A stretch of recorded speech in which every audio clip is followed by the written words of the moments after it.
everyone. Welcome back to my Let's Play of the Great Ace Attorney Chronicles. I don't know why I said that so weird. I'm so excited to be back to this game. Sorry, I did not upload this last week. I had a test. It went terrible, so maybe I should have recorded instead of wasting my time studying. But I'm back to it this week. Just hit 500 subs. I did a big stream, so I kind of took yesterday off. But back to uploads. Thanks for your patience. And when we last left off, I believe we were trying to prove that frickin' whatever the hell this guy's name is. I already forgot. Did they tell us his actual name?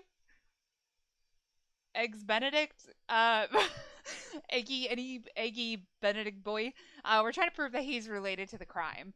And it has to do with the disc that I believe he was trying to get by taking the coat that Gina was trying to get. So somehow it all relates to Magnus McGilded, and I am hoping we find out just how it does. So thank you guys for your continued support of the series. Happy 500 subs, halfway to becoming a recognized YouTube community. I'm really hoping we get there, and I appreciate y'all being here for it. So let's go interrogate this punk. The disc? Oh, it's his testimony. Whoops. There's a note on the disc saying, "For McGilded. That item belongs to me." I can't read already. The redemption ticket was stolen from me by the accused, that filthy gutterling, on the day in question. I proceeded at once to the shop in order to explain my situation and redeem my article. God, I hate him so much. In the end, of course, the disc was taken by the police. In other words, I had absolutely no reason to break into the shop later that night. Same night. We're doing great. Did I hear you correctly, sir? McGilded, you say, the famous London philanthropist who burned to death. Oh, there it is. Who perished in this very courtroom 2 months ago after being acquitted of a distinctly messy murder. Oh, shit. Yes, my lord. The one and the same. Good lord! Mr. Graydon! Oh, Graydon. What's his name? I already forgot. Are you saying that Mr. McGilded and yourself were acquainted? Sure. Yes, that's correct. I'm like trying to sound like Severus Snape now, which is not my intention. Order! Whoa! I certainly didn't expect to hear that name uttered here in my courtroom again. Sorry, my audio is really loud in my ear. There we go. According to what Gina told us, this disc was placed in pawn on that fateful night 2 months ago. McGilded himself gave instructions to deposit it at Windibanks. Oh, that's right. Yes, okay. It's funny that Mr. Graydon here is claiming the disc belongs to him then, isn't it? In all likelihood, he's lying. So he appeared that afternoon at Windibanks in order to get his hands on McGilded's disc for some reason.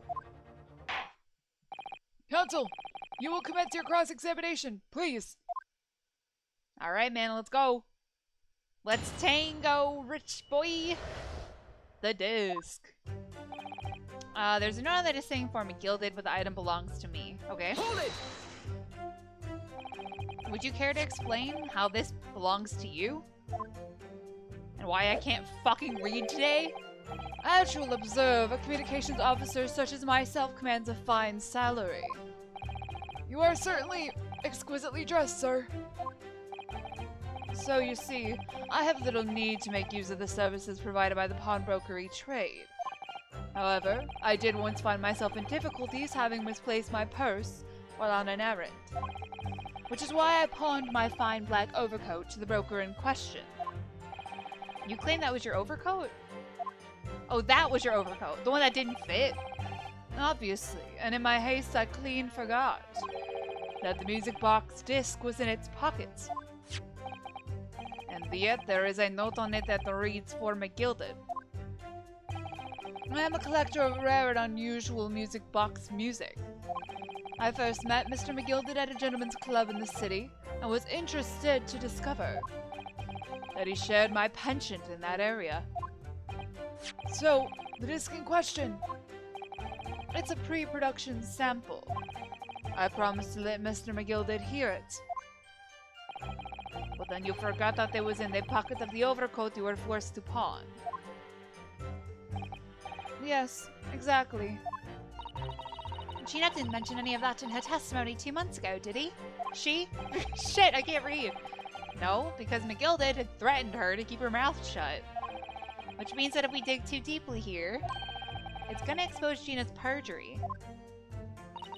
Oh dear. This is complicated, isn't it? Let's leave it alone for the time being. Yeah, I don't know. The redemption ticket was stolen from me by the accused, that filthy gutterling. Hold it! Alright, be nice. So you're saying that Miss Lestrade lifted the ticket from your pocket or bag? That's right. Despite being mindful of danger when walking in the insalubrious areas her kind frequent. Objection! Okay, shut up. Miss Lestrade did no such thing. Literally, I watched her get the coat from the pawnbrokers. Well, of course you would take that stance, but the girl is a regular offender. You came to the pawnbrokery that day prepared with all the information you needed to identify the defendant. You were looking for her. That's what brought you to Windibanks. To get your hands on Mr. McGilded's disc. Objection! Oh. My learned friend is a veritable font of nonsense. No, nonsense? That's not very nice. I concur with the prosecution. The hell, Judge? Counsel, you will refrain from conjecturing in this way. Is that clear? Yes, my lord. Well, the audio's a little jank. Let me turn it down. Ba-bum, ba-ba-ba-ba. My mic just doesn't like to be consistent anymore. I don't know what to do. Then I will continue with my testimony for what possible use it can be. Yeah, okay, sure. Sorry, my mic was spiking a little bit if that hurt. I proceeded at once to the shop in order to explain my situation and redeem my article. Hold it! And lie. Had you ever been to Windibanks before? I mean, when he dropped off the coat, right? Yeah, okay. Only once for the purposes of pawning something. But like many, I enjoy browsing in such establishments. So when you notice that a pickpocket had taken your ticket, you chased after her. Is that correct? Yes, that's right. I didn't notice at first, of course. Such is the art of the pick purse.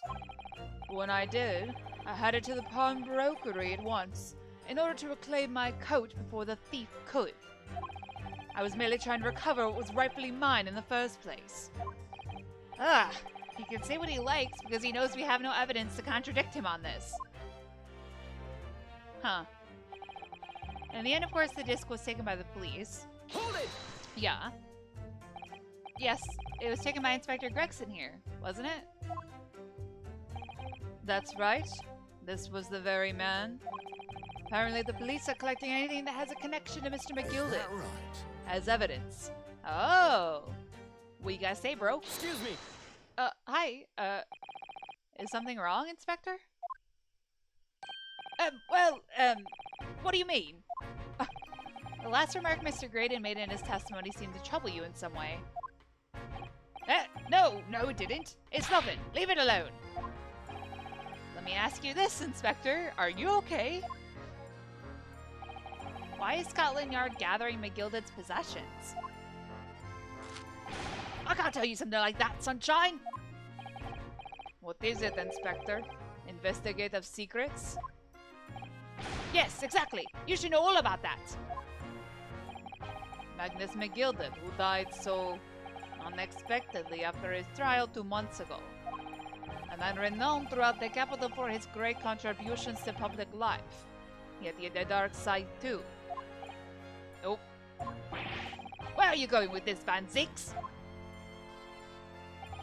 I suppose the police are dealing with the aftermath of his nefarious activities, are they? That's enough! Coppers like me have duties to carry out that we're not at liberty to talk about. That's all you need to know. Duties conferred by Lord Strongheart, I presume? Oh! The Lord Chief Justice appears to have great faith in you, Inspector. Oh shit! What is wrong with my headset? The bottom line is, if you want to get more out of me, you're gonna need Lord Strongheart's paw print first. What's all this about? It's like there's something going on between Gregson and Lauren Van Zeeks here. They're lovers? No, I'm kidding. Well, it would appear that the inspector has revealed all he is at liberty to reveal. Mr. Graydon, let us return to your testimony. Gladly, my lord. Turned southern for a second there. In other words, I had absolutely no reason to break into the shop. Hold it! Uh-huh. But perhaps you'd seen something of value among the forfeited items? No, not at all. Oh. A valuer was brought in by the police to assess everything in this shop. Without exception, every article on the shelves was common or garden bric-a-brac. In that case, it's clear that you broke into the shop later that day in order to recover McGilded's disc. Have you not been listening, man? Even if I had wanted to recover the disc, you may recall that it had been seized by the police that afternoon. It was no more in the shop that night than I. As I keep saying, I simply had no reason to break in. Yeah, except your blood is on it. Well, that's from the day before, isn't it? Pooh. So there was nothing of McGilded's left in the shop that night. Nothing this man might have been after. I wonder if that's really true. Bruno, if you have some evidence, then let him have it. I'm dying to see that irritatingly assured expression of his crumble. Girl, same. Gilded slipped the disc into his coat pocket and had it deposited at Windibank's. Then, when he realized he was going to be arrested on suspicion of the omnibus murder, he threatened Gina and forced her to take the redemption ticket. There's no doubt about it. That witness is lying through his pearly white teeth. The police were obviously after anything left behind by McGilded as well. That's why Inspector Gregson ended up taking the disc into custody that day. But Gregsy's being very strange about all this. There must be a reason for that, I'm sure. I just don't know what it is. For now, I need to focus on exposing the fact that Mr. Graydon is lying in his testimony. Huh. Okay, so there's no reason. Okay. Da da da da. I wonder if it's gonna have something to do with this script. Pawnbroker's tickets. McGilded. The paper. Report, crime scene, gun, photograph. Sholmes, the bullet. Wait, what else would he have needed of McGilded's? Is it the other ticket? What does this say again? I don't even remember. Da-da-da-da-da. Is writing, yeah, ba-ba-ba. Okay. A small box. And this is the one for the coat? One gentleman's overcoat. Yeah.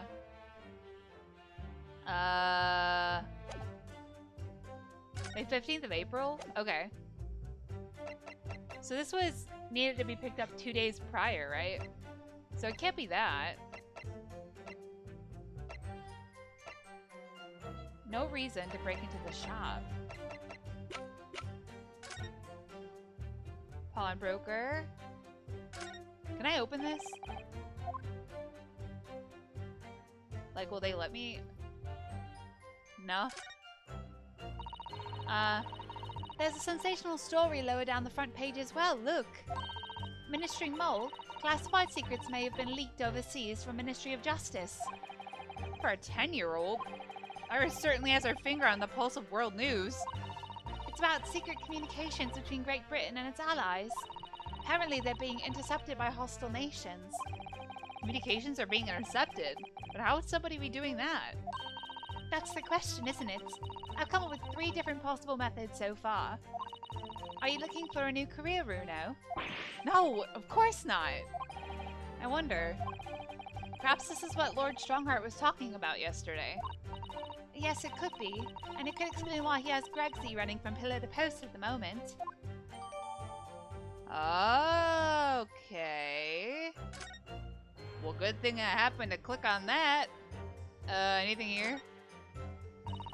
Pawnbroker parishes in Pickpost plunder. How awful! Virginia, I mean. But tomorrow's headline will be Discharged Divers Dauntless Do-Gooder, right? Yes, something like that. If possible, I'd like to go even bigger. Bigger? How? Proud pickpocket protects planet post-trial, perhaps. Protects planet? Oh, I can't wait for tomorrow now. It's going to be so great. Oh my god, girl, calm down.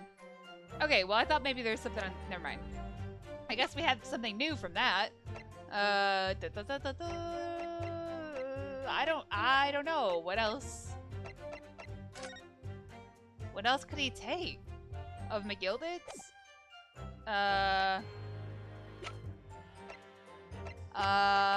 I'm so sorry. I don't remember. Oh, not that. Hold on. Wrong thing. Was it this? Conviction. Both. Okay, no. Nothing there. I mean, unless it's the other... Is this from McGilded? Do I know? Window Bank. Written very neatly, but still. Hard to know. Wait, whose is it?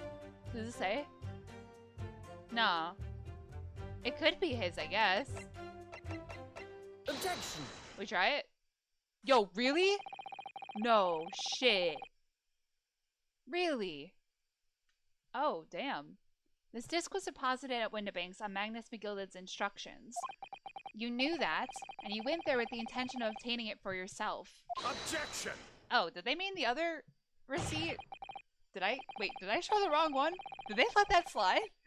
Conjecture again. And in any case, the disc was taken into custody by the police that afternoon.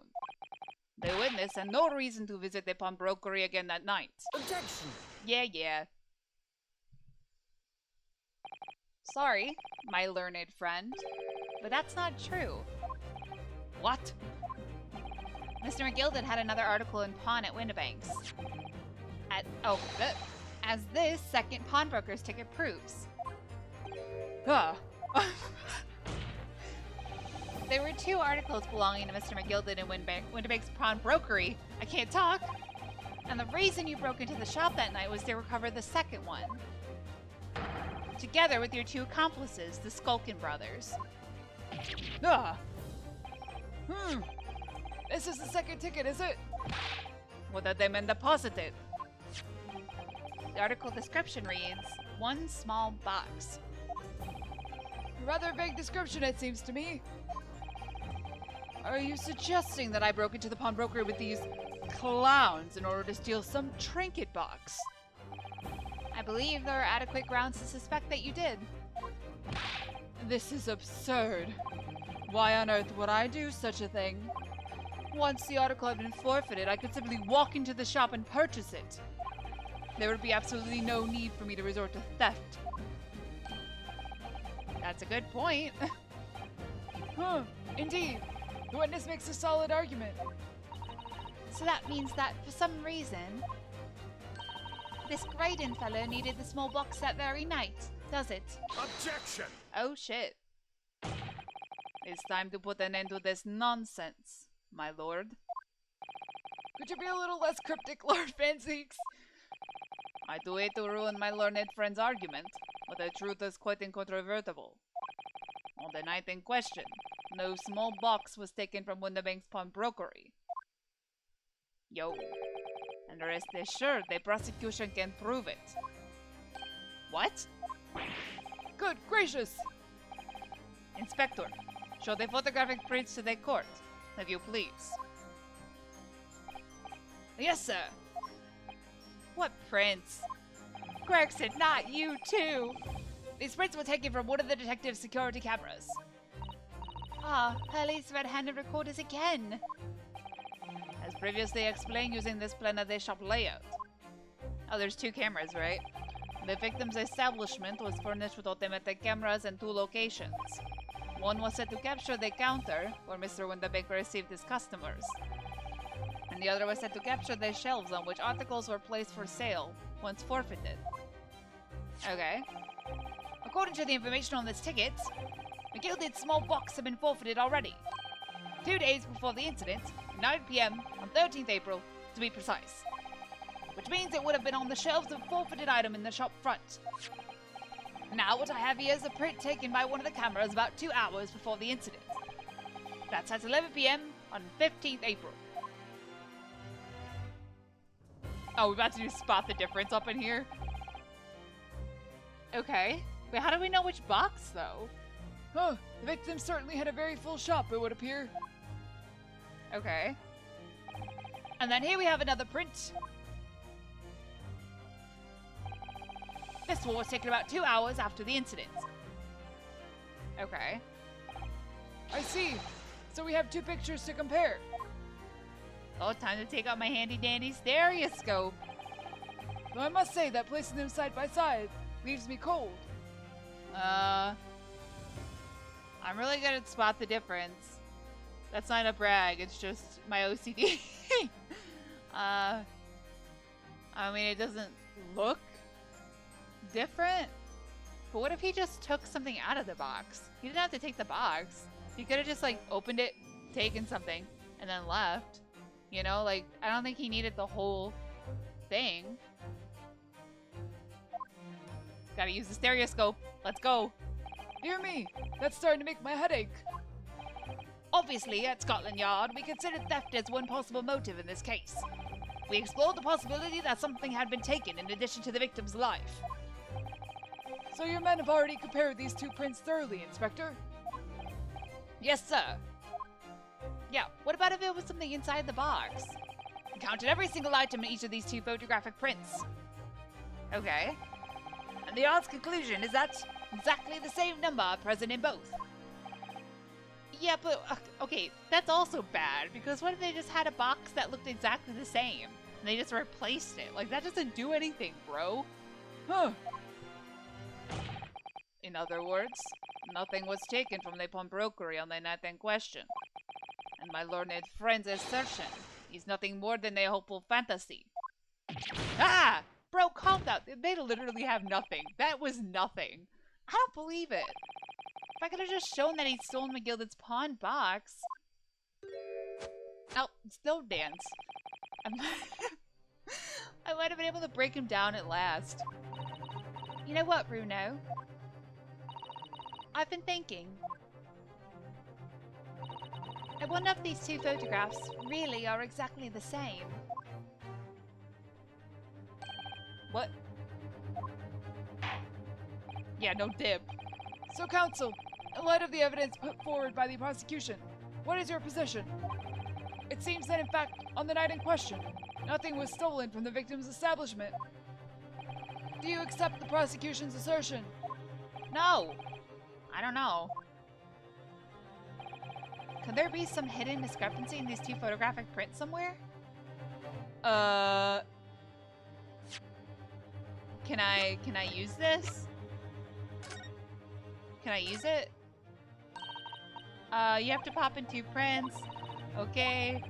Yeah. Can I do it? Can't find... Okay, that's not what I... Can you open? Open? Oh, God. Totally changed shape. That's what the button's for, idiot. Oh my God. Can I put a... Would they let me put a picture in? No? You have to pop 2 prints. Okay, no. Okay, so what? Do I...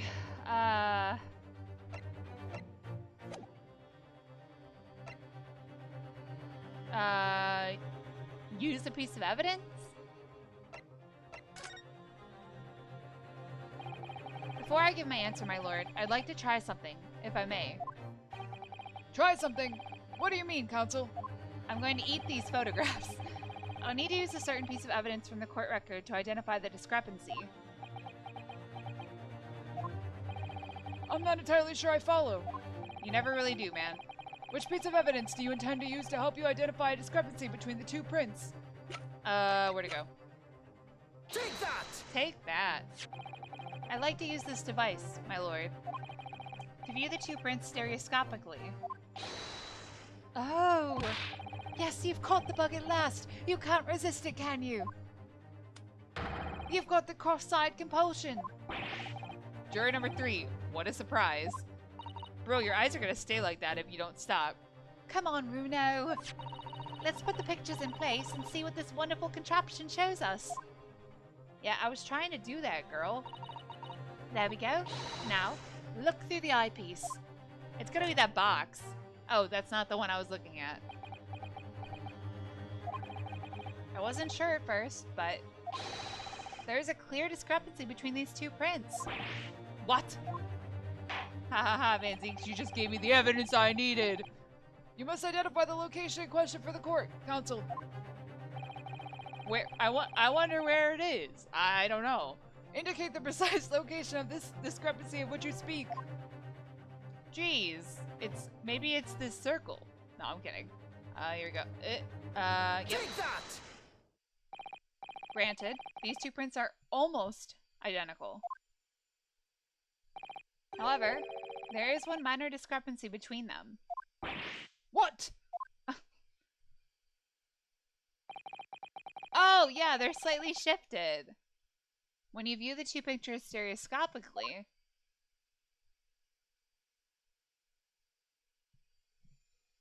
oh, a single area stands out as being different. The location of this small box. Nope. Look at him. What the hell? Okay. That's me. Wait. Oh, unbelievable. I messed that voice up. By Jove, you're right. How extraordinary. What this tells us is very simple.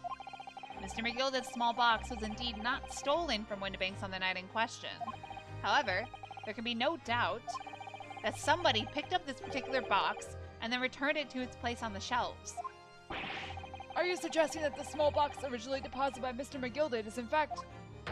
Yes, the very same small box I just identified in those photographic prints. Objection! Well, I don't know if we can prove that. Mindless guesswork. What if it was? So a box was moved on this shelf. Nothing was stolen. Which means quite simply that nothing has changed. That may be true, but... Alright, McGilded's box wasn't stolen then. But doesn't the fact that it was moved like that change things? Changes everything.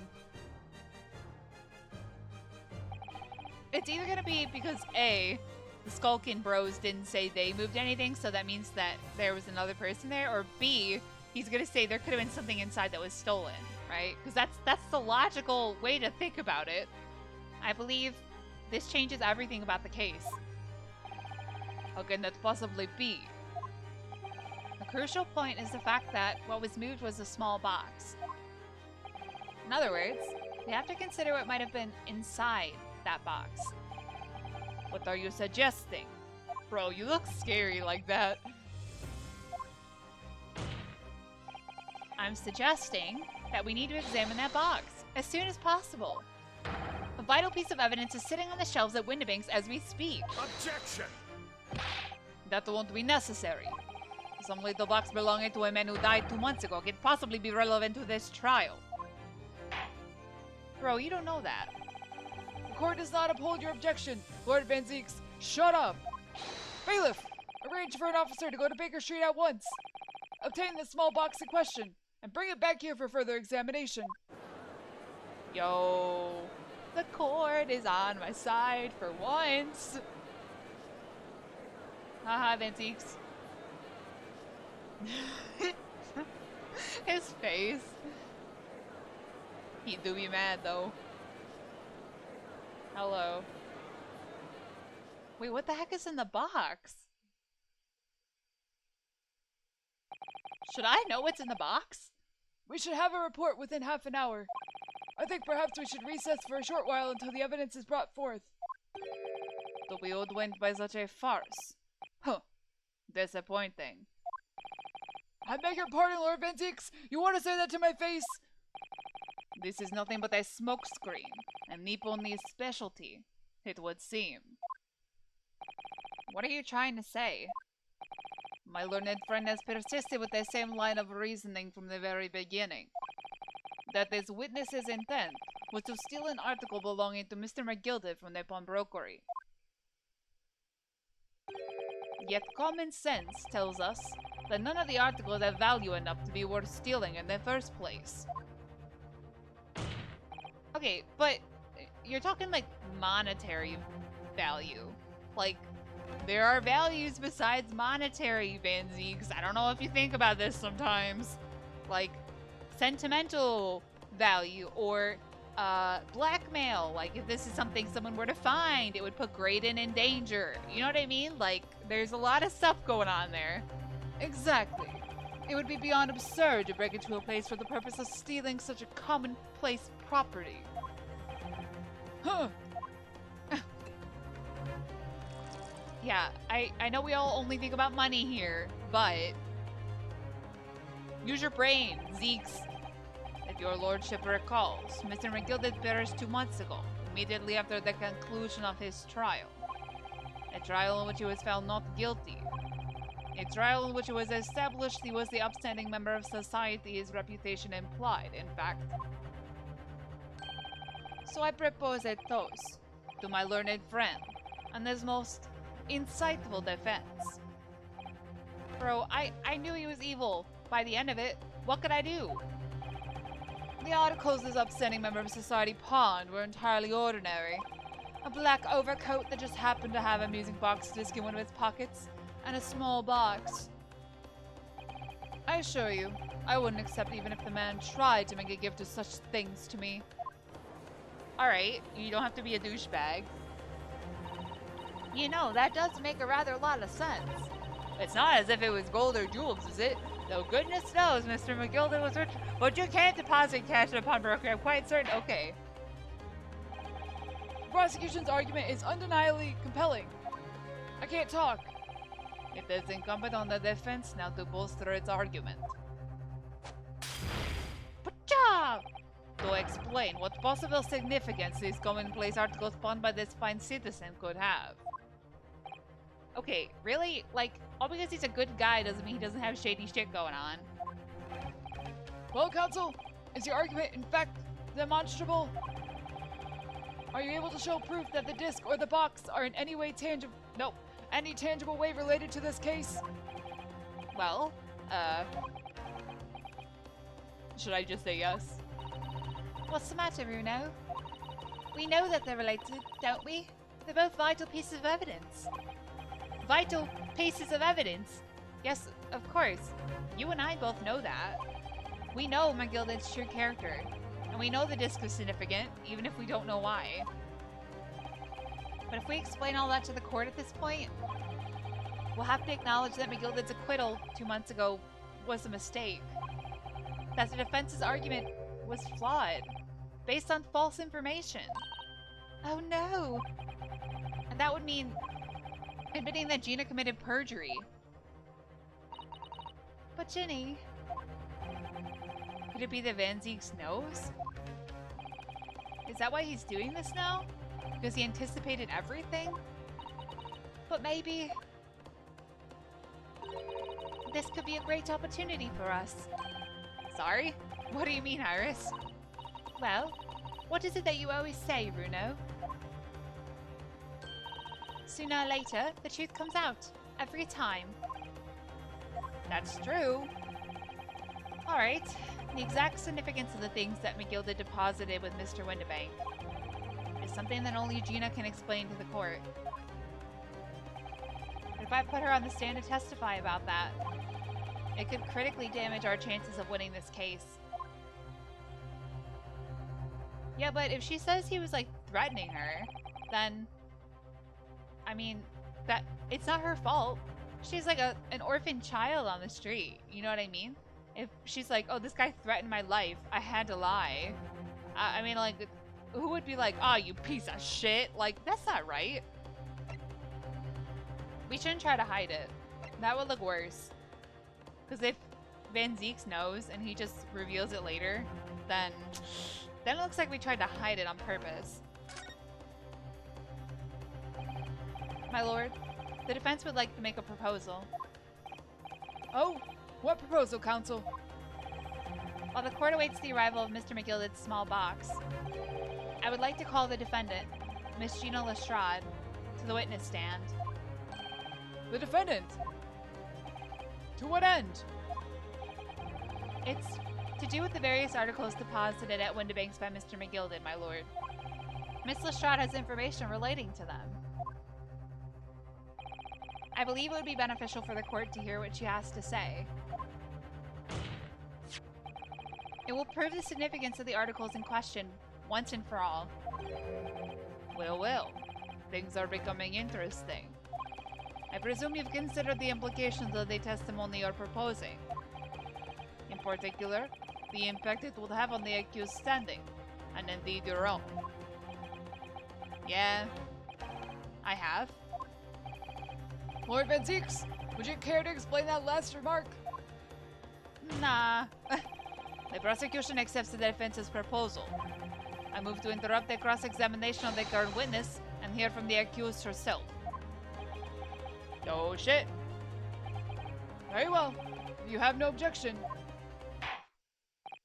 So, the court will now hear the testimony of the defendant, Miss Gina Lestrade. Your witnesses currently in the stand may step down until further notice.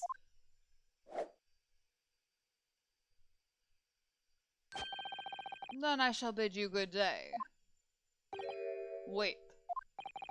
You, sir, shall remain in the stand while Miss Lestrade testifies. Yeah, you're not just free to walk out, bro. As you wish. Alright then, Gina. It's time. I know this will be hard, but please, put your faith in me here. Good luck, Bruno. Oh, shit. Alright, here's what I'm gonna do. I'm gonna call this an episode here just because I'm worried about the audio. If it's messed up this episode, I'm really sorry. And I'll make sure I fix it for next time. It just looks low. Like, I feel like the audio is overpowering me. So, I need to figure out what's wrong with my headset. But, thank you guys so much for watching. Hopefully we don't, seal Gina's fate. I really think if she's honest, I mean, he threatened her. Like, you know what I mean? So, I don't know. We'll see what happens, but thank you guys so much for watching. As always, feel free to leave a like, comment, favorite, or subscribe, whatever you guys are feeling. And until the next time, lights off, dark out.